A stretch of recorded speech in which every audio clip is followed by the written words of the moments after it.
Bienvenidos al tercer bloque aquí en Pasaporte a la Nostalgia. Hoy hablando de la ciudad de San Lorenzo, realmente una ciudad muy pintoresca.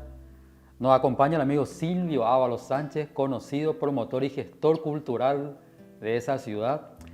Ahora vamos a hablar de otro, pues decir, ícono de la ciudad de San Lorenzo, la iglesia neogótica. Tengo algunos datos así para aportar, ¿verdad? Silvio me va a decir si estoy en lo correcto o no. La piedra fundamental para la construcción de la iglesia data del 8 de agosto de 1915 y ahí está, pasaron más de 50 años para que esa obra pueda culminar. Es así, Silvio, 50 años para que culmine la obra. Así mismo, en el mes de agosto de 1915 se colocó la piedra fundamental, era el cura párroco, el país José María Jiménez. Él fue el que se puede decir que inició la construcción, en el sentido de que entre 1915 y 1917, si bien la obra no avanzó en altura, digamos, en esos años toda la comunidad trabajó. Aportaban, digamos, algo. Aportando y también trayendo materiales. Desde, por ejemplo, desde una cantera que estaba ya casi en el límite con Capiatá, o traían también ladrillos de la zona de Laureltí, que es una señora que donó de su olería. Y cuentan antiguos pobladores de San Lorenzo que eran jornadas de fiesta, cuando el país Jiménez hacía sonar la campana y toda la comunidad se reunía y en caravana iban a traer los materiales a depositarlos en el lugar donde se iba a construir. Así mismo. Un detalle que me olvidé de resaltar, en el acto de la colocación de la piedra fundamental estuvieron el presidente del entonces Eduardo Scher y el infaltable monseñor Juan Sinforiano Bogarín. Así fue. Así fue. El impulsor de este proyecto, según entiendo, fue el presbítero Saturnino Rojas, de la iglesia neogótica. Sí. Uno de ellos. Bueno, ocurre que en 1915, antes de colocar la piedra fundamental, se mandaron a hacer los planos para el nuevo templo al Departamento Nacional de Ingenieros de Asunción. Se aprobaron esos planos y en ese interín empezaron a juntar los materiales. En 1917 llega el país Saturnino Rojas que mencionaste. Él estaba en Europa, ¿verdad? Él estaba en Europa estudiando. Y él trajo de allá la idea, porque él vino justo en el momento en que toda la comunidad estaba empeñada en la construcción de la nueva iglesia. Él fue el que propuso la construcción de una iglesia gótica. Entonces, la Comisión Pro Templo analizó con toda la comunidad esa propuesta, hasta que aceptaron, se dejaron de lado los planos originales, se encargaron nuevos planos a un arquitecto, Luis Navarro, ya de la iglesia gótica. Sí, acá justamente Luis Navarro, sí, exactamente, Ya. Y la inauguración, bueno, culminado entonces las obras, se inauguran el 10 de agosto de 1968, ¿puede ser?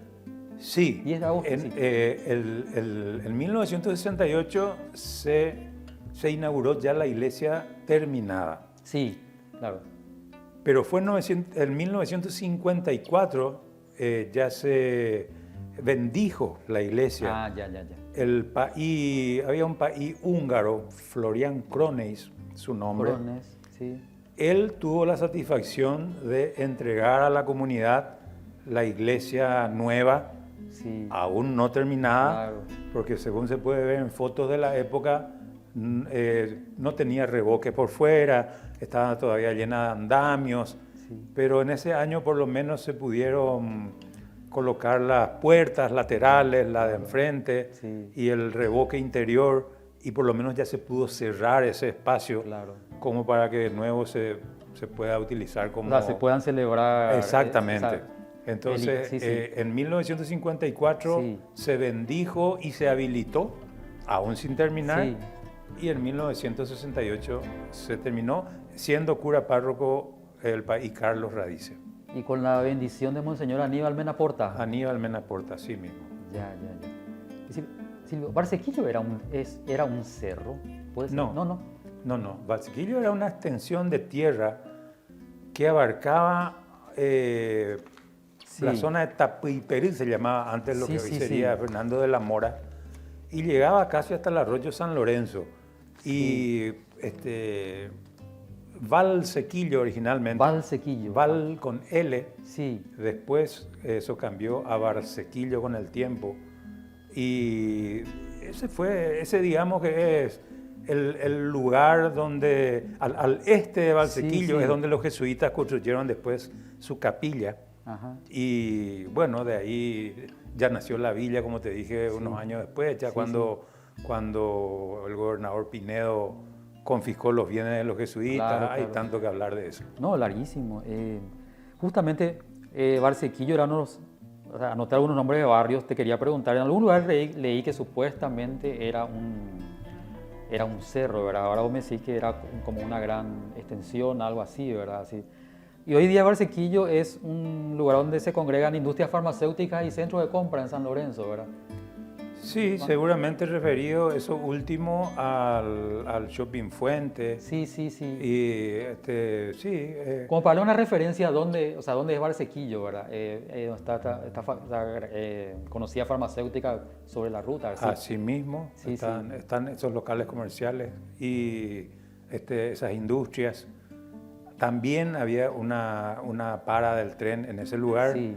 Y da la casualidad que en esa parada, muy cerca de allí vivía también uno de los maquinistas del tren, don Juan Bautista Pérez, un señor muy recordado. Fue durante muchos años maquinista del trencito. Él tenía su casa muy cerca de una de las paradas que estaba en esa zona de Valsequillo. Sí. Hay otro barrio que recuerdo que en una época, por decir de alguna forma tristemente célebre, porque casi siempre en las crónicas policiales aparecía Capilla del Monte. ¿Qué pasaba en esa época? ¿Por qué crónicas policiales aparecía Capilla del Monte? ¿Vos recuerdas qué pasaba en esa época? Y sí, tenía así mismo, como un estigma ese. No, es que era la realidad. Sí. Era una extensión muy grande de tierra que estaba muy despoblada. Sí. Y lógicamente eso aprovechaba la gente para no sé, hubo varios casos de cuerpos encontrados allí. Exacto. Bueno, a partir de eso quedó ese estigma por un tiempito. Que ya pasó, hay que reconocer que ya pasó, hoy día ya es diferente. Yo me gustaría mucho, cuando tengamos oportunidad, te quiero mostrar esa zona. Sí. Lo que es ahora hay... diametralmente opuesto a lo que era. Totalmente. Sí. El Palacio de Justicia de San Lorenzo sí, está allí. Leí eso, leí, el Palacio. Avenida Hermosa, semáforos, casi totalmente poblado. Así está San Lorenzo en norte, sur, este y oeste. Sí. Totalmente poblado. Silvio, estamos llegando a la parte final.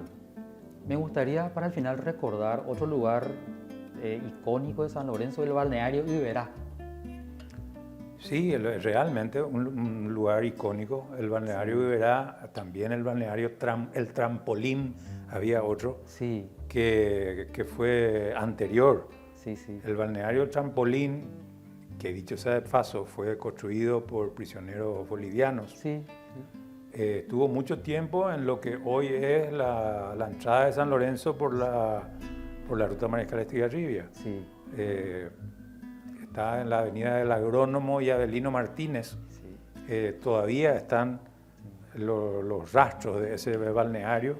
Como Liberá también se conserva. Como Liberá también. Ya no se ven los lugares donde estaban las piletas, pero fue por mucho tiempo lugar de gran atracción, de reunión de mucha gente de San Lorenzo y alrededores. Yo recuerdo que el famoso músico César de Brix, el sapo cancionero, regenteaba la parte gastronómica de Iberá en una época.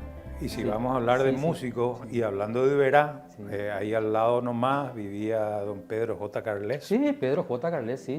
En casa de don Pedro J. Carles se hacían peñas y reuniones de bohemios.